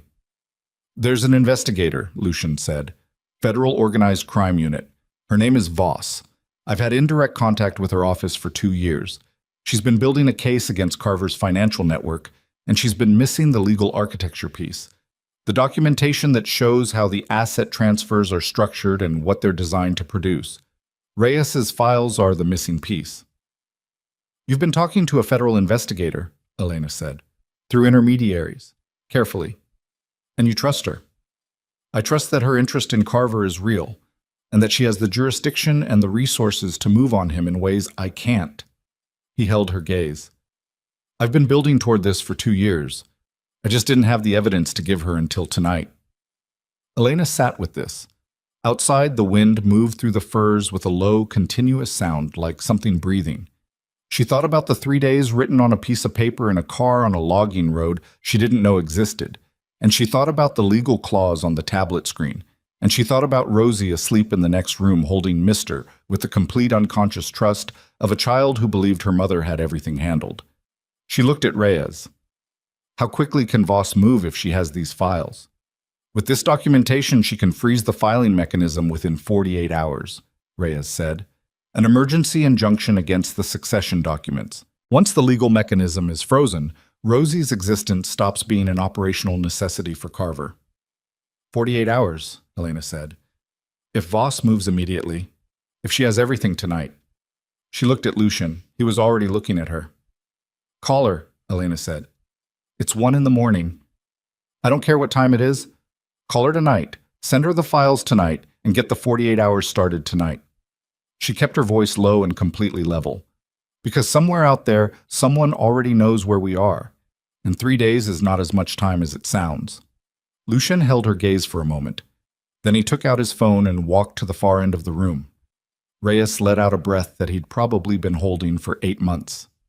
Elena sat at the table in the house that wasn't hers, in a life that had been disassembled and reconstructed twice in a single day, and she listened to Lucian's voice low at the other end of the room, and the wind in the trees outside and her daughter breathing through the wall, and she understood with complete clarity that the next 48 hours would determine everything, and that the woman who had run a cafe and packed school lunches and rewritten the chalkboard menu every morning was not entirely the woman who was going to be needed to get through them. That woman was still there. She wasn't gone. But she had company now. The call to Voss lasted 40 minutes. Elena didn't hear all of it. She went back to check on Rosie twice, stood in the kitchen once with a glass of water she didn't drink, watched the window for headlights on the driveway that didn't belong. But she heard enough. Lucian's voice at the far end of the room, low and precise, reading case numbers and entity names and filing dates from Reyes's documents with the flat efficiency of someone who had been preparing for this conversation for 2 years and was not going to waste it. She heard him say Rosie's name once, in a register she hadn't heard from him before, and she turned away from the window and looked at the ceiling and breathed. At 2:15 a.m., he came back to the table. She's moving, he said. Emergency filing at 6 a.m. when the federal courthouse opens. She has enough to freeze the succession documents and open a formal investigation into Carver's asset structure. He sat down. She also said something I need to tell you. Elena looked at him. The operational team Carver brought in 8 months ago, the men Reyes saw, Voss has 2 of them on a separate surveillance file. They entered Oregon 6 days ago. He put his phone on the table. Not 3 days ago, 6. They were here before I was. The silence in the room was total except for the wind. They've been watching the cafe for 6 days, Elena said. Yes. While Rosie walked to school every morning. Yes. She stood up and walked to the kitchen and stood over the sink and ran the cold water and put both hands under it. The cold traveled up through her wrists and forearms, and she stood there until her hands were numb and her breathing was controlled, and she could return to the table without her face showing what she was actually feeling, which was a rage so clean and so complete that it had no texture to it, just a flat white surface that she could either use or be destroyed by. She turned off the water. She dried her hands. She went back to the table and sat down. 6 days, she said, and tonight they know we're here. Probably. Not probably. Lucian held her gaze. Yes, tonight they know. So the 48 hours Reyes described may not be 48 hours. She looked at Reyes, who had been sitting very still through all of this in the way of a man who understood he was in a room with forces larger than himself and had the survival instinct to stay quiet. He looked back at her with the exhausted, stripped-down honesty of someone who had nothing left to protect. If Carver knows his legal mechanism is about to be frozen, Reyes said quietly, he'll move the timeline up. He won't wait. How far up? Elena said. As far as he needs to. She sat with that. Then she looked at Lucian. Wake your people up, all of them, right now. He was already reaching for his phone. The next 3 hours were the longest of Elena's life, and also the most compressed. Time doing the thing it did under extreme pressure, simultaneously infinite and instantaneous. Lucien's 2 men inside the house repositioned, one at the front and one covering the rear and the tree line. The man outside came in and was replaced by 2 others who arrived in a second vehicle at 3 a.m., moving quietly through the dark without lights. Reyes was moved to an interior room with no windows. Elena went back to Rosie's room and sat in the chair in the corner and watched her daughter sleep and did not allow herself to think about anything except the immediate physical reality of the room. The lamp's low light, the sound of Rosie's breathing, the weight of the chair under her, the door she'd left open 3 inches so she could hear the hallway. At 4:40 a.m., Rosie woke up. She surfaced from sleep the way she always did. Not gradually, but all at once. Eyes open, immediately present. She looked at Elena in the chair and didn't seem surprised to find her there. You didn't sleep, Rosie said. I'm okay. That's not what I said. Elena almost smiled. No, I didn't sleep. Rosie sat up and pulled Mister into her lap and looked at the door and then back at Elena with the silver-gray eyes that saw too much for 6 years old. Are the people outside our friends? Yes. Are there other people who aren't our friends? Elena looked at her daughter and made the decision she always made. The decision to give Rosie as much truth as she could hold without giving her the weight of the parts she couldn't. We're being very careful, she said. That's why there are people outside, so we can be careful. Rosie considered this. She looked down at Mister. She straightened his ears, which was the thing she did when she was thinking hard. Is the man with the sad eyes being careful too? She said. Yes. Okay. She looked up. Can I have breakfast? Yes, Elena said. You can have breakfast. She was making Rosie's cereal at 4:55 when Lucien appeared in the kitchen doorway. He looked at Rosie first, a brief, involuntary look, the kind you couldn't stop, and then at Elena, and she saw in his face what she'd been seeing since the café, the continuous low-level impact of a man absorbing a reality he hadn't been present for and couldn't retroactively fix. He came to stand beside her at the counter, close enough to speak quietly without crossing the room. Movement on the state route, he said. His voice was barely above a breath. 2 vehicles. They passed the turnoff, same as last night, but this time they slowed. She kept her hands moving, pouring milk, her back to Rosie. How long? 20 minutes ago. They haven't come back past. Which means they took the logging road. Yes. She set the cereal in front of Rosie and straightened and looked at Lucien with the full understanding of what 20 minutes of repositioning time meant. He looked back at her with the same understanding. Voss, she said. I called her at 4:30. She's moving on the courthouse filing, but she can't have people here before 7 at the earliest. Local law enforcement is complicated. If I call them, it creates a paper trail that Carver's lawyers can use to challenge the federal filing. So we're on our own until 7. Until 7. She looked at Rosie, who was eating cereal with the focused contentment of a child who had decided that cereal was the relevant fact of the current moment and everything else was adult business. She looked at Mister propped against the cereal box. She looked at the kitchen window, which was covered by a shade that one of Lucian's men had pulled down when they arrived last night. What do you need me to do? She said. He looked at her for a moment. There was something in it. Not surprise exactly, but the recognition of something he hadn't been certain of until now. There's a room at the center of the house. No exterior walls. I need you and Rosie in there. I need you to stay there regardless of what you hear. And if... Regardless, he said. Whatever you hear. She held his gaze, the thing she'd been managing since the café. The anger and the grief and the 7 years of distance and the new and terrible vulnerability of being in proximity to him again, compressed itself into a single point, and she looked at him across that point and said, "Don't get killed." He held her gaze for 1 second longer than was operationally necessary. "I'll do what I can." She took Rosie and Mister and the cereal bowl because Rosie was not finished with her cereal, and Elena was not going to be the person who interrupted it, to the interior room, which was a small square space off the main hallway with no windows and a heavy door and a lock on the inside that she engaged immediately. She sat on the floor with her back against the wall, and Rosie settled beside her, completing her cereal with the tranquil focus of someone entirely unconcerned with the locking of doors. At 5:22 a.m., the first sound came from outside. Not a shot. Not yet. A sound like something heavy impacting the exterior wall on the north side, followed by a shout, cut short. Elena put her arm around Rosie and pulled her in and felt Rosie go still against her side. The particular stillness of a child who has understood that stillness is required. Then it became loud. She couldn't see any of it and could only reconstruct it from sound. Boots on the porch, the front door impacting its frame, voices in the main room overlapping, and then the sharp, specific percussion of a gunshot that Rosie flinched at against Elena's side, and Elena tightened her arm and said, low and even, "I've got you. I've got you." She said it on a loop quietly, not to calm herself, but because Rosie needed the sound of her voice, needed the proof of her mother's presence to be auditory and continuous.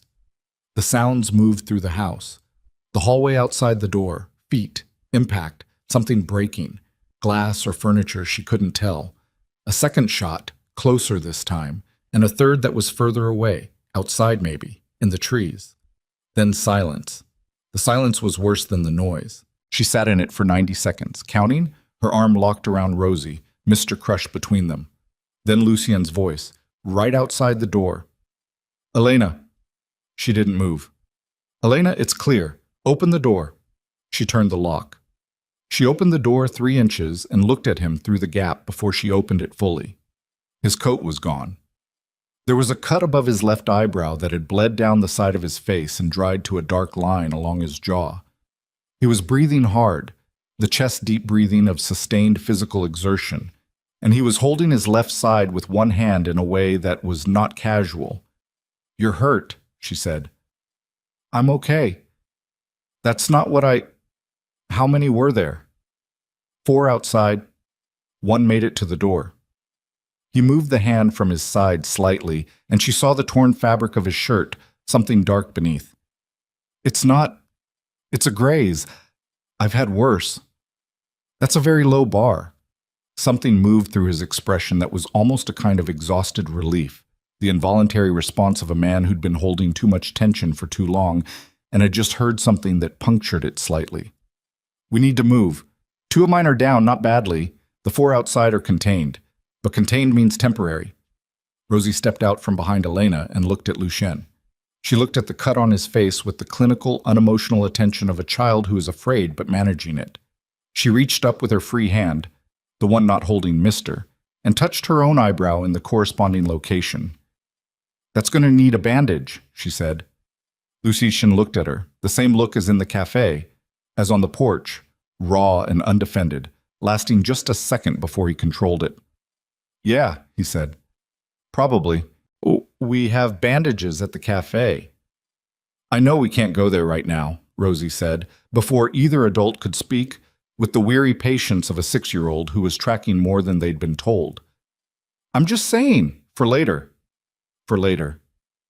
Elena looked at her daughter and felt something break open in her chest that was not grief and not relief, but some combination of both. The specific feeling of loving someone so completely that their courage undoes you. At 6:10, Voss called.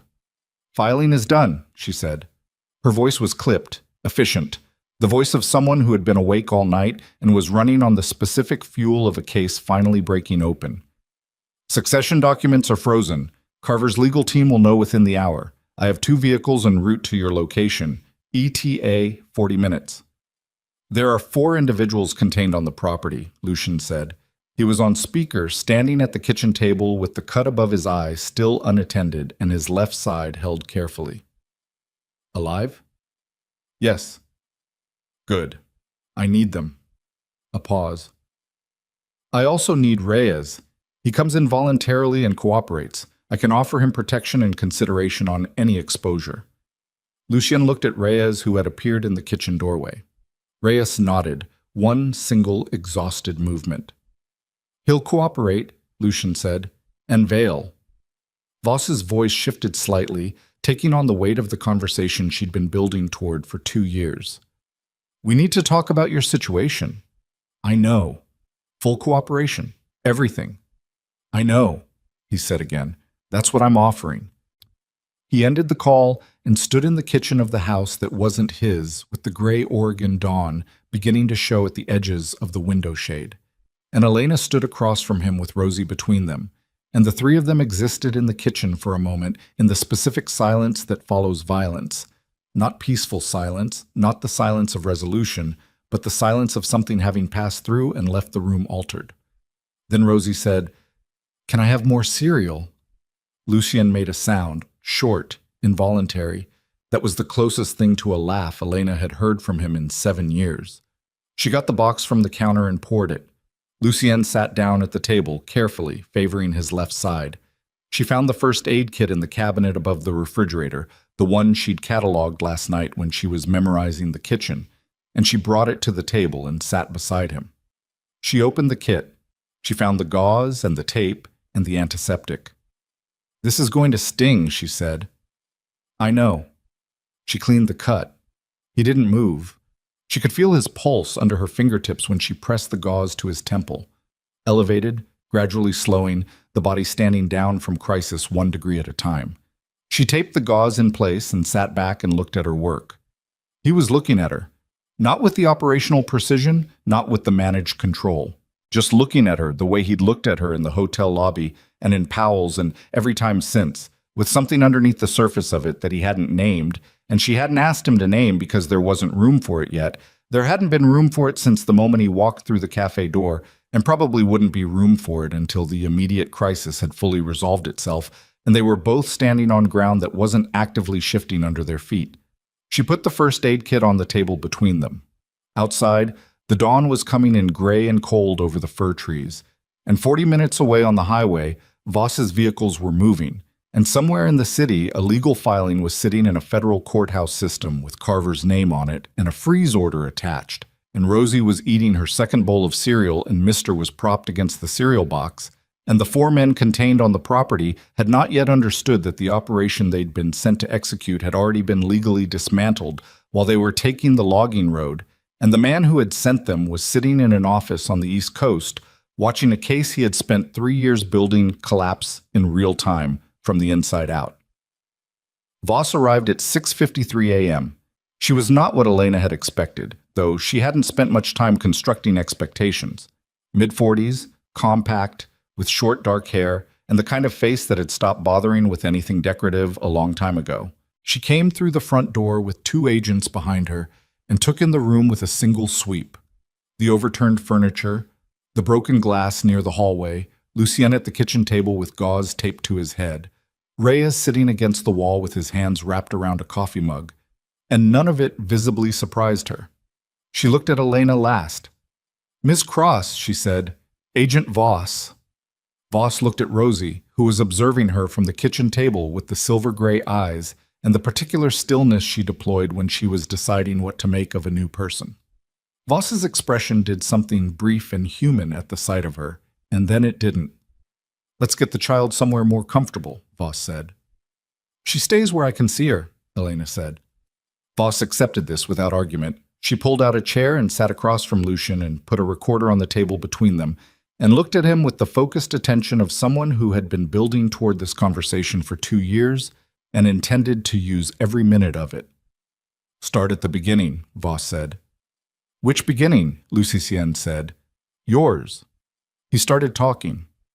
Elena listened from the counter where she stood with her second cup of coffee, the one she was actually drinking, and she heard him dismantle 7 years of constructed distance from consequences, the organization structure, the asset architecture, the names and dates and locations that Voss's recorder absorbed, with the indifferent efficiency of a machine that didn't require him to mean it, just to say it accurately. He said it accurately. She could hear the precision of it, the specificity, the way he gave Voss exactly what she needed without embellishment, and without the kind of strategic omission that would compromise the value of what he was offering. He named names she recognized and names she didn't. He described operations she'd known about peripherally and operations she'd never heard of. He He talked for 40 minutes without stopping, and when he stopped, Voss asked questions, and he answered those too, and at no point did he look at Elena, and at no point did she look away from him. At 8:30, one of Voss's agents appeared in the doorway and said two words that made Voss stand up from the table. "Carver's moving?" Voss looked at her agent. "Moving how?" "Private airfield in Jersey. Flight plan filed 40 minutes ago. International." Voss's jaw tightened by a fraction. She looked at Lucian. "Is there anything in what you've given me that creates grounds for an immediate detention hold?" Lucian looked at Reyes. Reyes set down his coffee mug. "The succession filing. If Carver personally authorized the filing before the freeze order was in place, and he did, I have the authorization chain in the documents. That's direct participation in a fraudulent legal mechanism designed to facilitate harm to a minor. Federal jurisdiction, no statute of limitations complications." He paused. "It's enough." Voss was already on her phone walking toward the front door. Elena looked at Lucien across the kitchen. He looked back at her. Neither of them said anything because there was nothing to say yet. The thing that needed to be said was still several hours away, was still on the other side of the practical immediate business of federal agents and legal filings, and a man at an airfield in New Jersey who was about to discover that the legal architecture he'd spent 3 years constructing had been handed to the people most motivated to dismantle it. At 9:15, Voss came back inside. "He's detained," she said. Not triumphant. Factual. The voice of someone crossing an item off a list. "The airfield. Local field office picked him up." The room was quiet. Rosie looked up from the drawing she'd been making on the back of an envelope one of Lucien's men had given her. She'd asked for paper, and he'd produced the only paper in his jacket pocket, and she'd accepted it without comment and begun drawing immediately, the specific resourcefulness of a child who was going to make something regardless of conditions. "Is it done?" Rosie said. Everyone looked at her. She looked back at them with the silver-gray eyes, pencil in hand, the envelope covered in what appeared to be a house with an unreasonable number of windows. "The bad thing," she said. "Is it done?" Elena crossed the kitchen and crouched in front of her daughter. She looked at Rosie's face, the jaw, the eyes, the particular steady quality of her attention, and she said, "Yes, the bad thing is done." Rosie looked at her for a moment, checking the calibration of the answer against whatever internal instrument she used for these assessments. Then she nodded and went back to her drawing.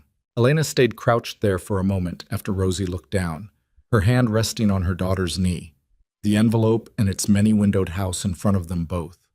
She felt the 48 hours of sustained tension begin to release from her spine, vertebra by vertebra, the way cold leaves a room when the heat finally comes on.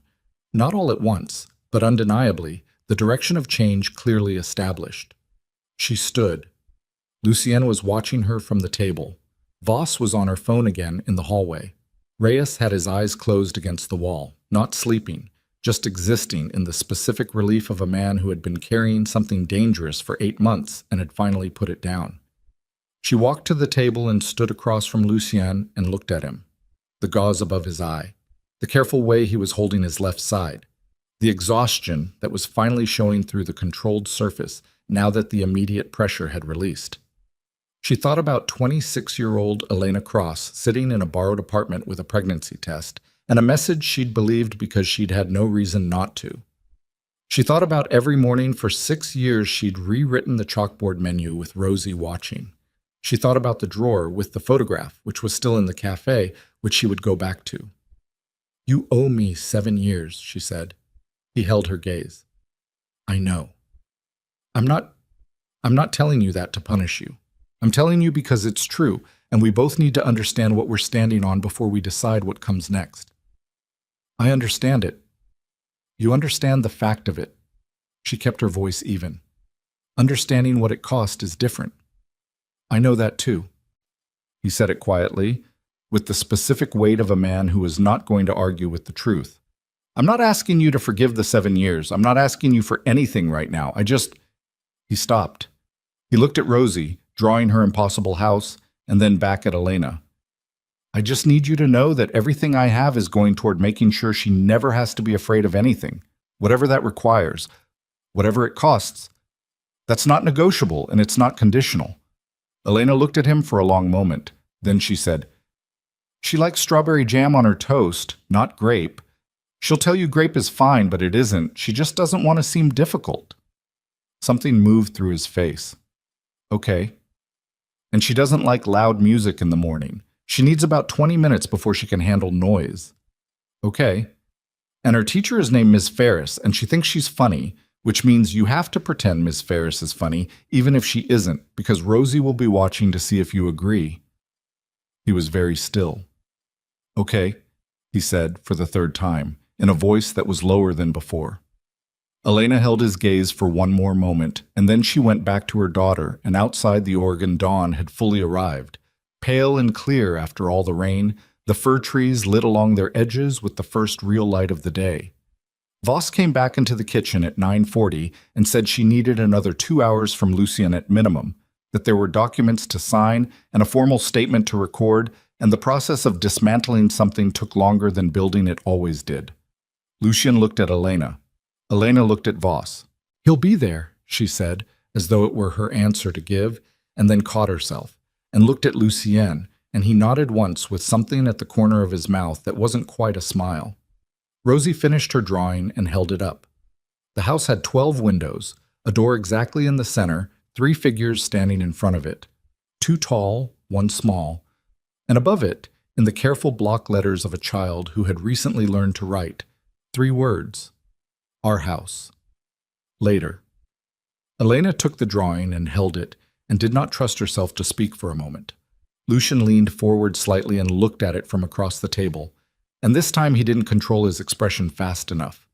Rosie watched both of them with the silver-gray eyes, satisfied, already reaching for the pencil again. I need more paper, she said. The formal statement took 4 hours, not 2. Elena knew this because she watched the clock on the kitchen wall of the house that wasn't theirs move from 9:40 to 1:55 in the afternoon, while Lucien sat at the table with Voss and her recorder and her stack of documents, and Elena kept Rosie fed and occupied, and away from the procedural machinery of consequence being applied to 7 years of choices. She made lunch from what was in the kitchen, sandwiches, the plain kind, the kind Rosie would eat without negotiation. She found a deck of cards in a kitchen drawer and played 3 rounds of a game Rosie invented on the spot, with rules that changed whenever Rosie was losing, which Elena allowed because the sound of Rosie arguing the merits of her own rule changes was the most normal sound she'd heard in 36 hours. At one point, Rosie fell asleep on the couch with Mister on her chest, and Elena sat in the chair beside her and watched her breathe and did not look at the clock. When Lucien finally came out of the kitchen, his shirt was untucked and the gauze above his eye had been replaced with a cleaner bandage, which meant one of Voss's agents had attended to it, which meant Voss was thorough enough to make sure her witnesses stayed functional. He moved carefully. The left side, the graze, which Elena had decided to believe was a graze because she needed it to be a graze and because he was upright and moving, and those were the operational facts that mattered. He looked at Rosie on the couch and then at Elena in the chair. She okay? He said very quietly. She's fine. She invented a card game. Who won? She did. The rules ensured it. The corner of his mouth moved. He sat down in the other chair slowly and let out a breath that was longer than a normal breath, the specific exhalation of a man who had been holding his body at sustained tension for an extended period and was finally, conditionally, releasing it. They sat in the quiet of the room for a moment. Voss wants me in the city tomorrow, he said, and the day after. There's a process. I know there's a process. It won't be simple. The cooperation agreement covers a lot, but it doesn't cover everything, and there are people whose lawyers are going to try to make it complicated. He paused. I may not be accessible for periods of time while it works through. She looked at him. Are you telling me you might go to prison? He held her gaze. I'm telling you it's possible. For a period. Voss has structured the agreement to minimize it, but I've done things that have consequences, and I'm not going to pretend the consequences are all going to land on other people. She absorbed this. How possible? Less likely than it was yesterday. More likely than I'd prefer. She looked at her hands. She thought about what she'd said to him at the kitchen table. 7 years, what it cost, what they were standing on. She thought about what it meant to say those things to a man and then be told that what came next might involve a variable she couldn't control. Rosie will need to know who you are, she said. I know. Not the organization, not the specifics, but who you are to her. She's going to figure it out on her own if we don't tell her, and her figuring it out on her own will be worse. I know that too. She's going to have questions I can't answer about where you were. I'll answer them. He said it with the same simplicity he'd used when he said, "All right" in Powell's, in the Pacific Northwest section with the amber light, which felt like several lifetimes ago. Whatever she asks, I'll answer it honestly. Even the parts that aren't good, especially those. She looked at him for a long moment. Outside the window, the pale October light was moving toward afternoon, the shadows lengthening across the gravel of the driveway. One of Voss's vehicles was still parked outside. The operational presence was thinning. 2 agents gone in the last hour, the 4 detained men transferred to federal custody. Reyes taken to a location she hadn't been told and didn't need to know. The house was quieting. The particular silence of a situation that had been catastrophic and was now, incrementally, becoming manageable. When Voss is finished with you, Elena said, I'm going back to the cafe. He didn't argue. Okay. I need to go back. I need to reopen it. I need Rosie to go back to school and see Ms. Ferris and call Yuki and have the ordinary life that I built for her. Because the ordinary life was not wrong, it was right. And Carver and Vashti and all of it are not going to be the thing that defines what she grows up in. Okay, he said again. And you, she stopped, chose the words carefully. You don't get to walk back into that life as though the 7 years were a misunderstanding that got cleared up. That's not what they were. They were 7 years. They happened. They cost things that don't come back. I know. But she held his gaze. Rosie drew that house. He was very still. She drew it with 3 people in front of it, and she wrote our house on it, Elena said. She's 6 years old, and she drew that after knowing you for approximately 11 hours, which tells me something about what she already understands that she doesn't have the language for yet. She breathed. So, you don't get to walk back in, but you get to walk in slowly, if you're willing to do it slowly, and if you understand that slowly means on her terms, and then eventually on mine, and not the other way around. He looked at her across the room in the afternoon light, with the bandage above his eye and the left side he was holding carefully, and the exhaustion of a man who had spent 7 years building toward a moment and had arrived at it in a form he couldn't have predicted. I can do slowly, he said. It's going to be harder than anything you've done. I know. You think you know, she said. You'll actually know around month 3, when she decides she's angry at you for something that has nothing to do with you and everything to do with what she's processing, and you have to sit in that without defending yourself. I'll sit in it. She looked at him one more moment, then looked away, out the window, at the driveway, and the trees and the pale light. Okay, she said. Rosie slept for another 40 minutes and woke up with the same all-at-once completeness as always, looked at both of them in their chairs, and said she was hungry again, and the afternoon moved forward. 3 weeks later, groundwork reopened. Elena had spent the intervening time in a temporary rental 2 streets over while the cafe was assessed and repaired. There had been no structural damage to the building itself.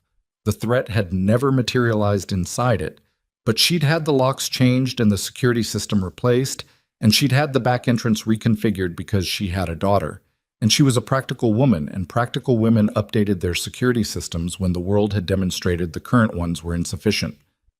The morning she reopened, she rewrote the chalkboard menu herself, standing on the short stepladder, chalk in hand, Rosie sitting on the counter watching. Can I do the specials? Rosie said. You can do the specials. She handed Rosie the chalk. Rosie wrote specials in large uneven letters, and then, below it, blueberry scones, because she had been present for the scone incident on the day Lucien walked in and had apparently decided blueberry scones were historically significant.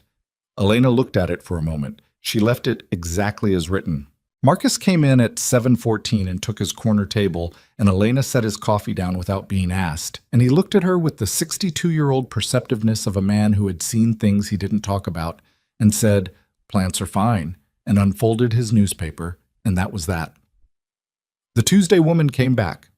The construction crew had moved on to a different project, but two of them came in separately on different days, which suggested the coffee had been the real draw and not the proximity to the job site. A new regular appeared. A young man with paint on his jacket who ordered the same thing every time and always seemed faintly surprised when she had it ready before he finished asking. Ordinary life, rebuilt from the same materials as before, arranged slightly differently. Lucian appeared for the first time on a Thursday morning, 3.5 weeks after the reopening. He came in at 8:30, which was not 7:14 Marcus territory, but was early enough that the cafe was still quiet. He was wearing a coat she didn't recognize, which meant he'd bought clothes at some point in the last weeks, which was such a mundane piece of information that she almost laughed at herself for noticing it. He looked better than he had at the house.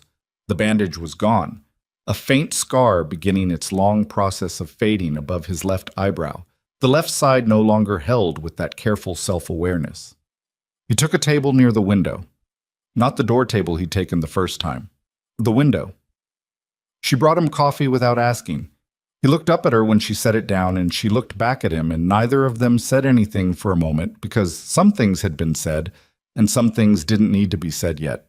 And the coffee was a fact that didn't require language. "Voss," she said, "last session was Tuesday. She'll want me again in 6 weeks." He wrapped both hands around the cup. "The cooperation agreement is holding." And Carver. "Detained pending trial. His lawyers are working, but the filing evidence is clean. Reyes is cooperating fully. It's going to hold." He paused. "It's going to hold." She nodded. She went back behind the counter. He stayed for an hour, reading something on his phone, drinking the coffee, and then a second cup when she refilled it without asking. And he didn't try to occupy more space in the morning than the table and the 2 cups in the hour. And she went about the business of the cafe and didn't watch him and was aware of exactly where he was in the room at all times, which she allowed herself because awareness was not the same as watching. When he left, he said, "Thursday." Just that. A question wearing the clothes of a statement. She considered. "Thursday's fine," she said. He left. The bell above the door rang, and the morning continued. Rosie came down at 9:30 with the backpack dragging, saw the empty cup at the window table, and looked at Elena. "The man with the sad eyes was here," Rosie said. He was. His eyes aren't as sad now. Elena looked at the window table, the empty cup, the particular quality of light coming through the glass on a November morning in Portland. "No," she said. "They're getting better." Rosie seemed to find this an acceptable development and turned her attention to demanding toast, which Elena made, and the morning continued. The Thursdays accumulated. Not dramatically. That was the thing Elena hadn't expected, though perhaps she should have. She had spent so much of the previous months in the register of crisis that she'd forgotten what ordinary forward motion looked like, the way time moved when nothing was trying to compress or destroy it. Lucien came on Thursdays and then on occasional Tuesdays, and the visits were unremarkable in their externals: coffee, the window table, an hour, sometimes a conversation, and sometimes not.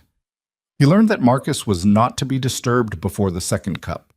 He learned that the Tuesday woman's name was apparently Diane because Rosie had asked her directly one morning and come back with this information as a report. He learned that the blueberry scones were Rosie's categorization and not a special, and that correcting this on the chalkboard was not something Elena was willing to do. He and Rosie developed their own language at a pace that Elena watched without intervening. It started with small things. Rosie reporting facts at him. About school, about Yuki, about the apparently complex internal politics of the first grade. He listened to all of it with complete attention, which was the right thing to do, and which Elena suspected came naturally to him because complete attention was how he processed everything. And Rosie recognized being genuinely heard the way all children recognized it, with a warmth that had no suspicion in it. Then Rosie started asking him questions. Not the question, not yet, not the one about where he had been and why he hadn't come sooner, The question Elena knew was forming in Rosie's mind the way storms formed, visibly on the horizon, approaching at their own pace. The smaller questions first. What was his favorite food? Whether he had been to the ocean. Whether he thought dogs were better than cats, which was a test Rosie applied to everyone whose character she was assessing, with dog preference being the correct answer for reasons she had not fully articulated. He said dogs. Rosie approved. The question came on a Sunday in December, not a Thursday, not during cafe hours. Lucien had come to pick them up. This had been agreed upon 2 weeks earlier, a trip to the coast, Rosie's first time seeing the Pacific. And they were in the car heading west on 26 through the Coast Range, Rosie in the back seat with Mr., and the specific vibrating energy of a child anticipating something large. Somewhere in the mountains, in the particular quiet of the car moving through the fur-dark tunnel of the pass, Rosie said, "Why didn't you come before?" The car continued. Rain on the windshield, the wipers moving. Elena watched the road and said nothing. Lucien's hands on the wheel were still. He took one breath, the long kind, the kind that was preparation rather than hesitation. "I made mistakes," he said. "Big ones. And there was someone who made sure I couldn't find your mom when I was trying to. It took me too long to figure out what had happened, and by the time I understood, a lot of time had gone by that I can't get back." Rosie was quiet for a moment. "Did you want to come?" "Yes." "The whole time?" "The whole time." Another silence. The rain, the wipers. "Okay," Rosie said. Elena exhaled. "Can we get clam chowder at the ocean?" Rosie said. "Yuki said there's clam chowder." "Yes," Lucien said. "We can get clam chowder." "Mister doesn't eat clam chowder. He's a rabbit." "That's reasonable." The coast range opened up, and the road descended toward the valley, and the rain softened, and through the windshield the sky ahead was lighter than the sky behind, the particular pale silver of the Oregon coast in winter, and Rosie narrated an elaborate theory about what the ocean would look like to Mister, who had never seen it, and Elena sat in the passenger seat and listened to her daughter's voice fill the car and felt the last of the weight she'd been carrying. Not all of it, not the weight that would take years to fully distribute, but the acute and crushing part of it, release its grip on the center of her chest, degree by degree, like the cold leaving a room when the heat comes on. They reached the coast at noon. The beach was almost empty. December, weekday. Wind off the water that was serious about its work. Rosie ran straight to the edge of the surf without hesitation, shoes immediately soaked, entirely unconcerned, holding Mister up toward the water as though introducing him to it. Elena stood back with Lucien and watched her. "She's not afraid of anything," he said. "She never has been." Elena kept her eyes on Rosie. "I used to worry about it. Whether I'd done her a disservice somehow, not teaching her to be more careful. Then I decided it wasn't a disservice. It was just her." "It's not a disservice," he said. She looked at him sideways. He was watching Rosie at the water's edge with the expression she'd stopped trying to name because it didn't need a name. It was simply what it was, a father watching his daughter for the first time in a place where there was nothing to protect her from and nothing to fear, and the water was just the water, and the wind was just the wind. "No," Elena said. "It's not." Rosie turned and ran back up the sand toward them, Mister swinging by one ear, face lit with cold and wind, and the pure animal joy of the ocean, and she grabbed both of their hands, one each, without looking, without thinking about it, the unself-conscious instinct of a child who had decided something and acted on it, and pulled them toward the water. "Come on," she said. "You have to see it up close." They went. The photograph still hung in groundwork, in the frame Elena had put it in the week after the reopening. The old one, the faded one from the kitchen drawer, the one that had started everything on the morning Rosie carried it across the cafe floor. Beside it, Elena had put a second frame, empty for the first 3 months, waiting for the right photograph. She put the coast photograph in it in January. Rosie had taken it on Lucien's phone, holding it with both hands, tilting it at an angle that captured more sky than people but caught them both. Elena and Lucien at the water's edge. Rosie's small shadow falling across the sand in front of them from where she stood to take the picture. All of them facing the Pacific, the winter light coming down flat and silver and entirely without judgment on whatever they were building. It wasn't a family portrait. It was something less arranged and more true than that. Three people at the edge of the water, the wind in it, the shadow of the child who had decided, before any of the adults had managed to, what the shape of things should be. Elena hung it on a Tuesday morning before opening, stepped back, and looked at both frames side by side, the old photograph and the new one, the broken promise and the thing being built from the materials left after the breaking. And she stood there for a long moment in the quiet of the cafe before Marcus came in and the morning began. She didn't think about what it meant. She didn't try to name it. Some things were larger than their names, and the right response to them was not language but continuation. The next morning, the next cup of coffee, the chalk on the board, the bell above the door, the ordinary and irreplaceable weight of a life that had been through the fire and was still, against considerable odds, standing. The bell rang. Marcus came in. Elena set his coffee down without being asked, and the morning continued, and outside on Halsey the city went about its business in the rain, and at the corner table in the window, where the light came in best, a chair sat empty and waiting for Thursday.